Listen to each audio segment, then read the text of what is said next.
നമസ്കാരം. ജ്യോതിഷത്തിൻ്റെ പുതിയൊരു അധ്യായത്തിലേക്ക് സ്വാഗതം. ഇന്ന് നമ്മൾ നോക്കുന്നത് മൂലം നക്ഷത്രത്തിൻ്റെ ഓഗസ്റ്റ് മാസ ഫലമാണ്.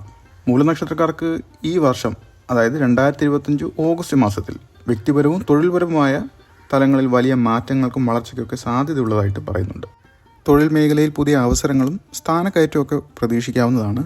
സാമ്പത്തിക നേട്ടങ്ങൾ ഉണ്ടാകുമെങ്കിലും അപ്രതീക്ഷിത ചെലവിൻ്റെ കാര്യങ്ങളും ധനപരമായ അശ്രദ്ധയും കണക്കിലെടുക്കേണ്ടതും അത്യാവശ്യമാണ്. പ്രണയബന്ധങ്ങളിലും ദാമ്പത്യത്തിലും പുതിയ ഊഷ്മളതയും അടുപ്പമൊക്കെ ഉണ്ടാകാം.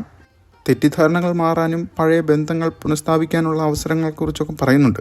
വിശദമായി നോക്കാം. വേദജ്യോതിഷപ്രകാരം 27 നക്ഷത്രങ്ങളിൽ 19ാമത്തേതാണ് മൂലം നക്ഷത്രം. ധനുരാശിയിൽ 0 ഡിഗ്രി മുതൽ 13 ഡിഗ്രി 20 മിനിറ്റ് വരെയാണ് ഈ നക്ഷത്രം വ്യാപിച്ചിരിക്കുന്നത്. കേതുവാണ് മൂലം നക്ഷത്രത്തിൻ്റെ ഭരണഗ്രഹം. ഇത് ആത്മീയത, ആഴത്തിലുള്ള അന്വേഷണം, മോക്ഷം എന്നിവയൊക്കെയാണ് സൂചിപ്പിക്കുന്നത്. സംഹാരത്തിൻ്റെ ദേവതയായ മഹാകാളിയാണ് ഈ നക്ഷത്രത്തിൻ്റെ അതിദേവത. നാശത്തിലൂടെ പുതിയ സൃഷ്ടിക്ക് വഴിയൊരുക്കുന്ന ഊർജത്തെ ഇത് പ്രതിനിധീകരിക്കുന്നു. മൂലം നക്ഷത്രക്കാർ രാക്ഷസ ഗണത്തിൽ ഉൾപ്പെടുന്നതാണ്. ഇത് ശക്തമായ ഇച്ഛാശക്തി, സ്വാതന്ത്ര്യം, തന്ത്രപരമായ ബുദ്ധി, നേതൃത്വ ഗുണം എന്നിവ നൽകുന്നു.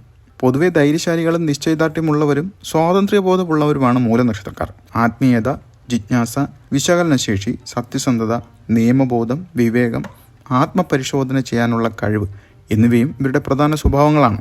ഏത് പ്രശ്നങ്ങളെയും പ്രതിബന്ധങ്ങളെയും നേരിടാനും അതിജീവിക്കാനും ഇവർക്ക് കഴിയും. എന്നിരുന്നാലും സാമ്പത്തിക കാര്യങ്ങളിലെ അശ്രദ്ധ, കടക്കിണിയിൽപ്പെടാനുള്ള സാധ്യത, അസൂയ, ഉയർന്ന ആത്മാഭിമാനം, ചിലപ്പോൾ പ്രതികാര ബുദ്ധി, ബന്ധങ്ങളിൽ പക്വതയില്ലായ്മ, പെട്ടെന്നുള്ള ദേഷ്യം എന്നിവ ഇവരുടെ ദൗർബല്യങ്ങളായി കണക്കാക്കാവുന്നതാണ്. ഈ മാസം ഗ്രഹങ്ങളുടെ സ്ഥാനമാറ്റങ്ങൾ മൂലം മൂലം നക്ഷത്രക്കാർക്ക് ഗുണദോഷ സമ്മിശ്രമായ ഫലങ്ങളാണ് പൊതുവെ പ്രതീക്ഷിക്കുന്നത്. വ്യാഴം മിഥുനൻ രാശിയിൽ സഞ്ചരിക്കുന്നു. അത് മെയ് 14 മുതൽ ആണ്. ശനി മീനൻ രാശിയിൽ വക്രഗതിയിലാണ്. ബുധൻ മാസത്തിൻ്റെ ആദ്യ പകുതിയിൽ ചിങ്ങൻ രാശിയിൽ വക്രഗതിയിലായിരിക്കും. പിന്നീട് നേർരേഖയിലാകുകയും ചെയ്യും. ചൊവ്വ ജൂലൈ 28 കന്നി രാശിയിലേക്ക് മാറിയതിനു ശേഷം ഓഗസ്റ്റ് 26 ധനുരാശിയിലേക്ക് പ്രവേശിക്കും. ശുക്രൻ ഓഗസ്റ്റ് 1 വൃശ്ചികൻ രാശിയിലേക്കും ഓഗസ്റ്റ് 26 ധനുരാശിയിലേക്കും മാറും. സൂര്യൻ ഓഗസ്റ്റ് 17 ചിങ്ങൻ രാശിയിലേക്ക് മാറുകയും ചെയ്യും. മൂലം നക്ഷത്രത്തിൽ ജനിച്ചവർക്ക് 2025 ഓഗസ്റ്റ് മാസം വിവിധ ജീവിത മേഖലകളിൽ സമ്മിശ്ര ഫലങ്ങൾ നൽകുന്നതാണ്. ഗ്രഹങ്ങളുടെ സ്ഥാനമാറ്റങ്ങൾ അവരുടെ സ്വഭാവ സവിശേഷതകളുമായി ചേർന്ന് എങ്ങനെ സ്വാധീനം ചെലുത്തുന്നുവെന്ന് നമുക്ക് വിശദമായി നോക്കാം. മൂലം നക്ഷത്രക്കാർക്ക് ഓഗസ്റ്റ് മാസം തൊഴിൽ മേഖലയിൽ പുതിയ അവസരങ്ങളും മുന്നേറ്റങ്ങളും നൽകാൻ സാധ്യതയുണ്ട്. ഗവേഷണം, ധനകാര്യം, നിയമം, മാധ്യമം, IT, നിർമ്മാണം, വൈദ്യം, അധ്യാപനം, രാഷ്ട്രീയം, ഡിറ്റക്റ്റീവ്, ഫിലോസഫർ, ഫാർമസിസ്റ്റ്, പുഷ്പവ്യാപാരി, രോഗശാന്തി തുടങ്ങിയ മേഖലകളിൽ പ്രവർത്തിക്കുന്നവർക്ക് ഈ കാലയളവ് അനുകൂലമായിരിക്കും. പുതിയ ബിസിനസ് സംരംഭങ്ങൾ തുടങ്ങുന്നതിനും പങ്കാളിത്ത ബിസിനസ്സുകൾ ഈ മാസം അനുകൂലവുമാണ്. സ്വകാര്യ സ്ഥാപനങ്ങളിലെ ഉദ്യോഗസ്ഥർക്ക് ജോലിഭാരം വർദ്ധിക്കാനുള്ള സാധ്യതയൊക്കെ കാണുന്നുണ്ട്. എന്നാൽ ഈ വെല്ലുവിളികളെ നേരിട്ട് പുരോഗതി നേരിടാനും കഴിയും. കാര്യനിർവഹണത്തിൽ കൂടുതൽ ശ്രദ്ധ പുലർത്തേണ്ടത് അത്യാവശ്യമാണ്. വർഷത്തിൻ്റെ 2ാം പകുതിയിൽ സമ്പത്തും സമൃദ്ധിയൊക്കെ വർദ്ധിക്കും. അതായത് ഓഗസ്റ്റിൻ്റെ പകുതിയോടെ ഉദ്യോഗസ്ഥ സ്ഥാനക്കയറ്റങ്ങൾക്കും പുതിയ പ്രോജക്റ്റുകൾ ലഭിക്കാനും സാധ്യതയുണ്ട്. നിങ്ങളുടെ സ്വതസിദ്ധമായ അന്വേഷണ ബുദ്ധിയും വിശകലന ശേഷിയും ഈ മാസം തൊഴിൽ മേഖലയിൽ വലിയ സഹായമാവുകയും ചെയ്യും. കേതുവിൻ്റെ സ്വാധീനത്തിൽ ഇവർക്ക് കാര്യങ്ങൾ അടിസ്ഥാനപരമായ സത്യങ്ങളിലേക്ക് ഇറങ്ങിച്ചെല്ലാനുള്ള കഴിവുമുണ്ട്. ഇത് സങ്കീർണമായ പ്രശ്നങ്ങളെ പരിഹരിക്കുന്നതിനും പുതിയ ആശയങ്ങൾ പ്രാവർത്തികമാക്കുന്നതിനും സഹായിക്കും. ശനിയുടെയും ബുധൻ്റെയും വക്രഗതി തൊഴിൽ മേഖലയിൽ ചില വെല്ലുവിളികളൊക്കെ സൃഷ്ടിക്കാനും സാധ്യതയുണ്ട്. സാമ്പത്തികമായ മൂലം നക്ഷത്രക്കാർക്ക് ഓഗസ്റ്റ് മാസം സമ്മിശ്ര ഫലങ്ങളാണ് നൽകുന്നത്. മങ്ങിയിരുന്ന സാമ്പത്തിക സ്രോതസ്സുകൾ വീണ്ടും ഫലവത്താകും. കുടുംബത്തിൻ്റെ പിന്തുണയോടെ സാമ്പത്തിക നേട്ടങ്ങൾ ഉണ്ടാകാനുള്ള സാധ്യതയുണ്ട്. മുൻകാല നിക്ഷേപങ്ങളിൽ നിന്ന് ലാഭവും ലഭിക്കും. എന്നിരുന്നാലും ചിലവുകൾ വർദ്ധിക്കാൻ സാധ്യതയും പറയുന്നുണ്ട്. അപ്രതീക്ഷിത ചിലവുകൾ ധനപരമായ അശ്രദ്ധയ്ക്ക് സാധ്യതയുള്ളതിനാൽ പ്രധാനപ്പെട്ട സാമ്പത്തിക തീരുമാനങ്ങൾ എടുക്കുന്നതിന് മുൻപ് അതീവ ജാഗ്രത പുലർത്തേണ്ടത് അത്യാവശ്യമാണ്. മൂലം നക്ഷത്രക്കാർക്ക് സാമ്പത്തിക കാര്യങ്ങളിൽ അശ്രദ്ധയും കടക്കണിയിൽപ്പെടാനുള്ള സാധ്യതയും പറയുന്നുണ്ട്. അനാവശ്യമായ വാങ്ങലുകൾ ഒഴിവാക്കുകയും ബജറ്റ് പാലിക്കുകയും ചെയ്യുക. നിങ്ങൾക്ക് പണം സമ്പാദിക്കാനുള്ള കഴിവുണ്ട്. അത് കൈകാര്യം ചെയ്യുന്നതിൽ പലപ്പോഴും ശ്രദ്ധക്കുറവുണ്ടാകാറുണ്ട്. ഈ മാസം വ്യാഴത്തിൻ്റെയും ശുക്രൻ്റെയും അനുകൂലമായ സംയോഗം സാമ്പത്തിക സ്ഥിതി മെച്ചപ്പെടുത്താൻ സഹായിക്കും. കേതുവിൻ്റെ സ്വാധീനം മൂലം ഉണ്ടാകാൻ സാധ്യതയുള്ള അശ്രദ്ധയെക്കുറിച്ച് ബോധവാന്മാരുമായിരിക്കണം. പ്രണയബന്ധങ്ങളിലും ദാമ്പത്യത്തിലും ഓഗസ്റ്റ് മാസം മൂലം നക്ഷത്രക്കാർക്ക് പുതിയ ഊഷ്മളതയും അടുപ്പവും ഒക്കെ നൽകും.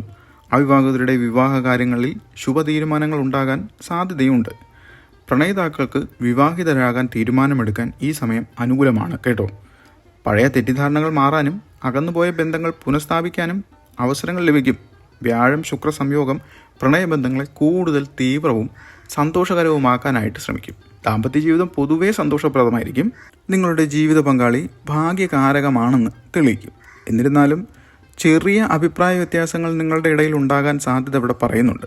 കുടുംബകാര്യങ്ങളിൽ ജീവിത പങ്കാളിയെ സഹായിക്കാൻ സമയം കിട്ടാത്തത് നിങ്ങൾക്ക് അസ്വാരസ്യങ്ങൾക്കും കാരണമാകും. മൂലനക്ഷത്രക്കാർക്ക് ബന്ധങ്ങളിൽ പക്വതയില്ലായ്മയും സ്ഥിരതയില്ലായ്മയും ദൗർബല്യങ്ങളായി പറയപ്പെടുന്നതാണ്. പ്രണയബന്ധങ്ങൾ ദീർഘകാലം നിലനിൽക്കില്ലെന്നും സൂചിപ്പിക്കുന്നുണ്ട്.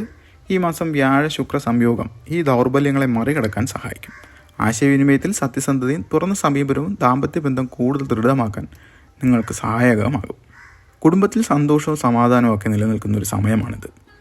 കുടുംബത്തിൽ നിലനിന്നിരുന്ന അസ്വാരസ്യങ്ങളൊക്കെ കുറയാൻ സാധ്യതയുണ്ട്. മാതാപിതാക്കളുമായും സഹോദരങ്ങളുമായുള്ള ബന്ധമൊക്കെ ശക്തിപ്പെടും. ഗൃഹനിർമ്മാണം പൂർത്തീകരിക്കാനും പുനരുദ്ധാരണത്തിനും അനുകൂലമായ സമയമാണിത്. മക്കളുടെ നിർബന്ധം, പഠന വൈമുഖ്യം എന്നിവ വിഷമിപ്പിക്കാനുള്ള സാധ്യതയും പറയുന്നുണ്ട്. അമ്മായിയപ്പന്മാരിൽ നിന്നും അത്ര അനുകൂല ഫലങ്ങൾ ലഭിക്കില്ലെന്നും സൂചിപ്പിക്കുന്നുണ്ട്. മാതാപിതാക്കളുടെ വീട്ടിൽ നിന്ന് വലിയ പിന്തുണ ലഭിക്കില്ലെന്നും എന്നാൽ നല്ലൊരു ദാമ്പത്യ ജീവൻ ലഭിക്കുമെന്നും പറയുന്നുണ്ട്.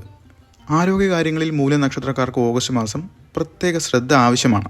പൊതുവെ ആരോഗ്യം തൃപ്തികരമാണെങ്കിലും ചില വെല്ലുവിളികളൊക്കെ നിങ്ങൾക്ക് ഉയർന്നു വരാം അല്ലെങ്കിൽ നേരിടേണ്ടി വരാം. മാനസിക സമ്മർദ്ദം, നാഡീരോഗങ്ങൾ, വാദസംബന്ധമായ അസുഖങ്ങൾ, ഹൃദയ സംബന്ധമായ പ്രശ്നങ്ങൾ, രക്തസമ്മർദ്ദം, വെരിക്കോസ്, കാലിൽ പരിക്കുണ്ടാവാതെ ശ്രദ്ധിക്കണം. ഇവയ്ക്കൊക്കെയാണ് സാധ്യതയുള്ളത്. മൂലനക്ഷത്രക്കാർക്ക് വാദദോഷം കൂടുതലായി കണ്ടുവരുന്നതാണ്. രോഗാരിഷ്ടങ്ങൾക്ക് ശമനമുണ്ടാകും. എന്നിരുന്നാലും ചിട്ടയായ വ്യായാമം, ധ്യാനം, സമീകൃത ആഹാരം, ആവശ്യത്തിന് വിശ്രമം, ഇതിലേറ്റവും പ്രധാനം നിങ്ങൾ വിശ്രമം ചെയ്യുക എന്നുള്ളതാണ്.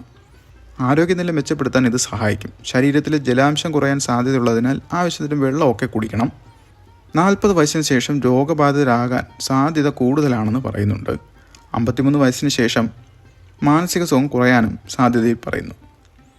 ഈ മാസം ആരോഗ്യകാര്യങ്ങളിൽ ജാഗ്രത പുലർത്തുന്നത് മൂലനക്ഷത്രക്കാർക്ക് വലിയ പ്രശ്നങ്ങളെ ഒഴിവാക്കാൻ സഹായിക്കും. വിദ്യാഭ്യാസ മേഖലയിൽ മൂലനക്ഷത്രക്കാർക്ക് ഓഗസ്റ്റ് മാസം അനുകൂലമായ ഫലമാണ് ഉള്ളത്, അല്ലെങ്കിൽ സമയമാണ് പറയുന്നത്. ഉദ്ദേശിച്ച വിഷയത്തിൽ ഉപരിപഠനത്തിന് പ്രവേശനമൊക്കെ ഉണ്ടാകും. ബിരുദ വിദ്യാർത്ഥികൾക്ക് മികച്ച വിജയം നേടാനുള്ള അവസരമൊക്കെ പറയുന്നുണ്ട്.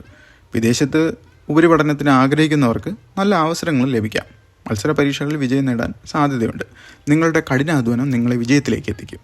ഗവേഷണ വിദ്യാർത്ഥികൾക്ക് പ്രബന്ധങ്ങളൊക്കെ അവതരിപ്പിക്കാൻ ക്ഷമയോടെ കാത്തിരിക്കേണ്ടിയൊക്കെ വരാം. മക്കളുടെ പഠന വൈമുഖ്യം മാതാപിതാക്കളെ വിഷമിപ്പിക്കാനുള്ള സാധ്യതയും ഇവിടെ പറയുന്നുണ്ട്. അറിവ് നേടാനുള്ള താല്പര്യം മൂലനക്ഷത്രക്കാർക്കുണ്ടെങ്കിലും പഠിച്ച കാര്യങ്ങളിൽ ഉപജീവനത്തിനായി ഉപയോഗിക്കുന്നതിൽ കാലതാമസം നേരിടാം. പഠനത്തിൽ കൂടുതൽ ശ്രദ്ധ കേന്ദ്രീകരിക്കുകയും ലക്ഷ്യബോധത്തോടെ മുന്നോട്ട് പോവുകയും ചെയ്താൽ മികച്ച ഫലങ്ങൾ പ്രതീക്ഷിക്കാവുന്നതാണ്. ദോഷപരിഹാരങ്ങൾ: കേതുവിൻ്റെയും ശനിയുടെയും ബുധൻ്റെയും പ്രീതിക്കായി പ്രാർത്ഥിക്കുക. ബുധശാന്തി ഹോമം, ശനിശാന്തി ഹോമം എന്നിവ നടത്തുന്നത് ദോഷഫലങ്ങളെ ലഘൂകരിക്കാൻ സഹായിക്കും. ശ്രീ പാർവതി, മഹാവിഷ്ണു, ഗണേശ ക്ഷേത്രങ്ങൾ സന്ദർശിക്കുന്നത് വളരെ നല്ലതാണ്. ചൊവ്വയുടെ സ്ഥാനമനുസരിച്ച് സുബ്രഹ്മണ്യനെയും ഭദ്രകാളിയും ഭജിക്കുക. ഗായത്രി മന്ത്രം 108 തവണ അല്ലെങ്കിൽ 1008 തവണ ജപിക്കുന്നത് പാപകർമ്മങ്ങളെയും ദോഷങ്ങളെയും ഒക്കെ ഇല്ലാതാക്കാൻ സഹായിക്കും. ഓം നമോ ഭഗവതേ വാസുദേവായ എന്ന മന്ത്രം സമാധാനത്തിനും സമൃദ്ധിക്കും ആത്മീയ സംരക്ഷണത്തിനും ഉത്തമമാണ്. ചുവപ്പ്, കടുന്നീല, കറുപ്പ് എന്നീ നിറങ്ങളിലുള്ള വസ്ത്രങ്ങൾ ധരിക്കുന്നത് ശുഭമാണ്. നിങ്ങൾക്ക് ധ്യാനം, യോഗ എന്നിവ ശീലമാക്കുക. ഗുരുവിനെ സേവിക്കുകയും സേവന പ്രവർത്തനങ്ങളിൽ ഏർപ്പെടുകയും ചെയ്യുന്നത് ശനിയുടെ ദോഷഫലങ്ങൾ കുറയ്ക്കാൻ സഹായിക്കും. ദാനധർമ്മങ്ങൾ ചെയ്യുന്നതും വളരെ ഉത്തമമാണ്. എല്ലാ ദിവസവും വൈകുന്നേരം തുളസി ചെടിയുടെ അടുത്ത് നെയ്വിളക്ക് കൊളുത്തുന്നത് കുടുംബത്തിൽ ഐക്യം അല്ലെങ്കിൽ ഐശ്വര്യം ഇവയൊക്കെ ഉണ്ടാകാൻ സഹായിക്കും. വിഷ്ണു സഹസ്രനാമം ജപിക്കുന്നത് വളരെ ഉത്തമമാണ്. 2025 ഓഗസ്റ്റ് മാസം മൂലനക്ഷത്രക്കാർക്ക് പരിവർത്തനങ്ങളുടെയും വളർച്ചയുടെയൊക്കെ കാലഘട്ടമാണ്. കേതുവിൻ്റെ ഭരണത്തിലുള്ള മൂലനക്ഷത്രക്കാർക്ക് വെല്ലുവിളികളെ നേരിടാനും അതിജീവിക്കാനുമുള്ള സഹജമായ കഴിവുമുണ്ട്. ഈ മാസം സംഭവിക്കുന്ന പ്രധാന ഗ്രഹമാറ്റങ്ങൾ, പ്രത്യേകിച്ച് ശനിയുടെയും ബുധൻ്റെയും വക്രഗതിയും നേർരേഖയിലാകുന്നതും ആന്തരികമായ പുനർവിചിന്തനത്തിൻ്റെയും വ്യക്തിപരമായ വളർച്ചയെയും പ്രോത്സാഹിപ്പിക്കുന്നു. തൊഴിൽ, സാമ്പത്തികം, പ്രണയം, കുടുംബം, ആരോഗ്യം, വിദ്യാഭ്യാസം തുടങ്ങി എല്ലാ മേഖലകളിലും സമ്മിശ്ര ഫലങ്ങളാണ് പ്രതീക്ഷിക്കുന്നത്. സാമ്പത്തിക നേട്ടങ്ങൾ ഉണ്ടാകുമെങ്കിലും അശ്രദ്ധമായ ചെലവുകൾ നിങ്ങൾ ശ്രദ്ധിക്കണം. അത് ഒഴിവാക്കേണ്ടത് അത്യാവശ്യമാണ്. ബന്ധങ്ങളിൽ പുതിയ ഊഷ്മളതയും അടുപ്പമൊക്കെ ഉണ്ടാകും. ആശയവിനിമയത്തിൽ ശ്രദ്ധ പുലർത്തണം. കുടുംബത്തിൽ സമാധാനവും സന്തോഷവും നിലനിൽക്കും. ആരോഗ്യകാര്യങ്ങളിൽ പ്രത്യേക ശ്രദ്ധ, ചിട്ടയായ ദിനചര്യ ആവശ്യമാണ്. വിദ്യാർത്ഥികൾക്ക് അനുകൂലമായ സമയമാണിത്. ഓരോ വ്യക്തിയുടെയും ജനന ഗ്രഹനില അനുസരിച്ച് ദശാപഹാരങ്ങളും വ്യത്യസ്തമായിരിക്കും എന്നതിനാൽ ഇവിടെ നൽകിയിരിക്കുന്ന വിവരങ്ങൾ ഒരു പൊതുവായ സൂചനകൾ മാത്രമാണ്. ശുഭകരമായ ദിവസങ്ങൾ പ്രയോജനപ്പെടുത്തുകയും ദോഷപരിഹാരങ്ങൾ ചിട്ടയായി അനുഷ്ഠിക്കുകയും ചെയ്യുന്നത് ഈ മാസത്തെ വെല്ലുവിളികളെ അതിജീവിക്കാനും അനുകൂല ഫലങ്ങൾ നേടാനും നിങ്ങളെ സഹായിക്കും.